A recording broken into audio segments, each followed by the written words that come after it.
Iya ahli tauhid bala khaufun alaihim walahum iya zan untung rugi akur berang penting akur gering jeung sehat akur bae panas jeung tiris akur bae la khaufun alaihim walahum sebabnya anak kerja Allah.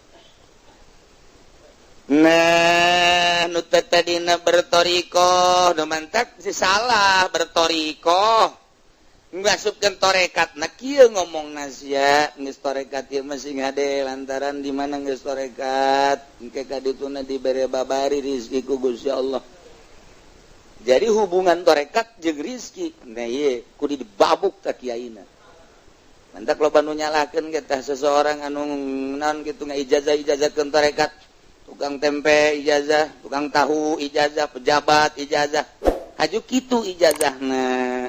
Ngomong-ngomong dina muridna euy urang dagang lamun geus norekat masuk maju karena dagang gara-gara guruna mere penerangan nu salah